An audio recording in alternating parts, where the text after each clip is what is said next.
Week 6 takes the Seahawks to the East Coast to take on the Pittsburgh Steelers.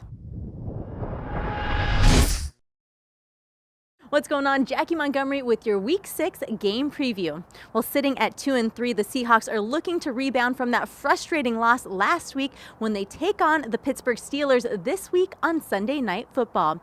The Steelers also sit at 2-3 after snapping a 3-game losing streak with a win last week against the Denver Broncos. We're kicking this weekend coming off kind of a mini break into a really big opportunity against the team that just looked great last weekend, and we got to get our game going. And I know that they feel the same. A couple 2-3s going at it on the East Coast on Sunday nights. It's going to call for a championship matchup and a championship performance from us. We got a lot to get done this week, and it's going to be a challenge, obviously. And so we have a lot of respect for this club and their players and the coach and all that. And it's a matchup right now. We got to have another tough one, and these guys are going to bring it to us. The Steelers have a new offensive coordinator in Matt Canada, who served as the quarterbacks coach the season before. Big Ben Roethlisberger is still slinging the ball for the Steelers, now in his 18th NFL season. He's coming off his best game this year with a quarterback rating of nearly 121, over 30 points higher than his next best performance, which came back in week 2. Obviously, he's less mobile because of, he's getting older and stuff like that, but he still makes great decisions. He still, for the most part, I think he gets the ball out of his hands very fast. He does a good job of looking the receivers or looking the linebackers off, moving them with his eyes and finding the target. And so a lot of our job is just making that pocket uncomfortable. I think the game changes when he gets uncomfortable or when, they got guys in his face, just like any quarterback. And so, our job is to make sure he's not just sitting back there and trying to pick us apart because, he's a great quarterback and he's shown over the years that he's done that and he's capable of doing that if you give him the opportunity.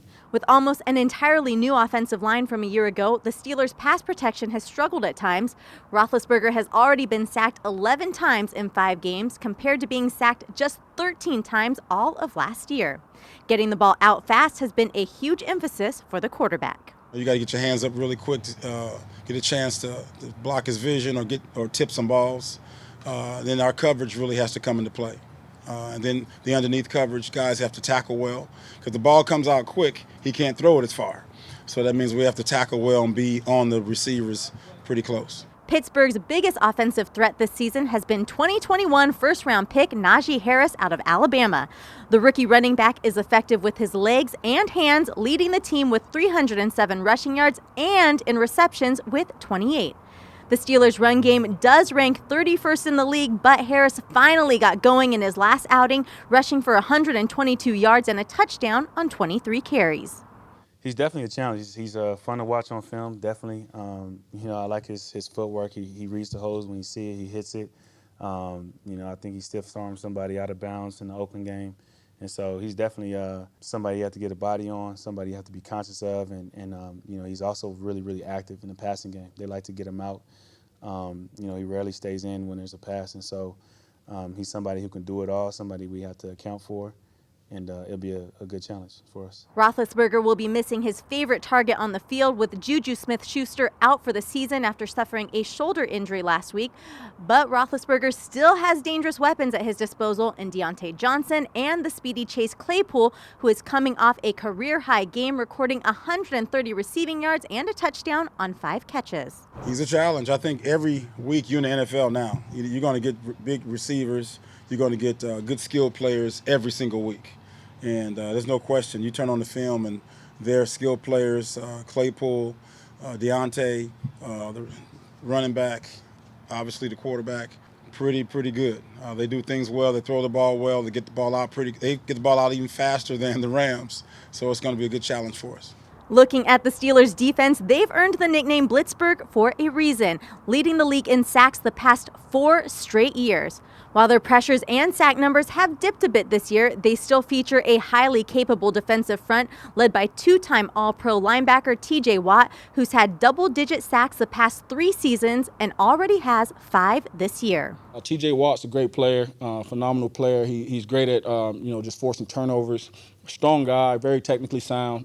He's a smart player. They have him all over the field, so he's a guy that we're definitely going to be paying attention to. They have historically been a difficult defense, and they play with a real aggressive style. They don't pressure as much as you might think, but they play very aggressive, and they use their players and move them around to try to get cause problems.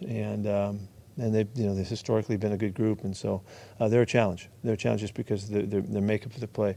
TJ on one side, he's pretty good over there, and they got some guys that make problems for you that we got to deal with. The Steelers also have a dangerous threat in the secondary in veteran All-Pro safety Minkah Fitzpatrick, who is in his 2nd year with the Steelers. He currently leads the team in tackles with 38. I think his game speaks for itself. I think he's a really, really great safety. Even when they ended up trading for him after we ended up playing him, I mean, you've seen all the interceptions he was making, all the tackles he was making, the plays that he was making. I think he's a playmaker.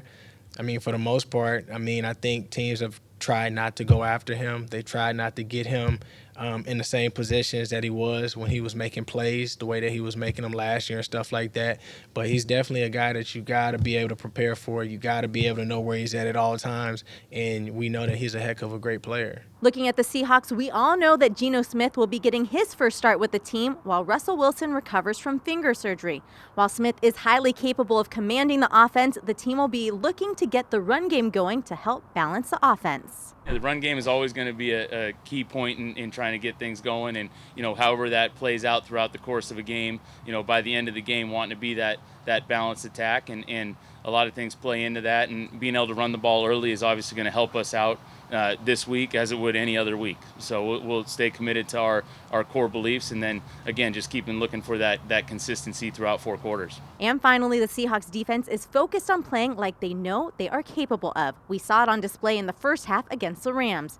With Wilson out, the defense sees this as an opportunity to help lift the team up as a whole. I think it's a tremendous opportunity, for us to, step up. I think it's needed. Obviously with Russell being down, a lot of it is going to fall on Geno to run that offense and do the things that we're accustomed to seeing. But, we got to play better, and we have to, accept this challenge of, getting out of this hole and getting out of whatever we dug ourselves into, which I feel like we have the people, we have the confidence, we have the players to execute, and we have the players to get this right. And so, this is our time, our turn to step up as a defense, and we will. And it's going to be a personal challenge for me to make sure that happens. Well, this Sunday night, it's going to be a fun one to watch with both teams sitting at 2-3 and eager to get to 500 on the season. Well, it's another primetime matchup, like I said, on Sunday Night Football. Kickoff is set for 5:20, and you can watch it live on NBC or, as always, listen to it on the Seahawks Radio Network.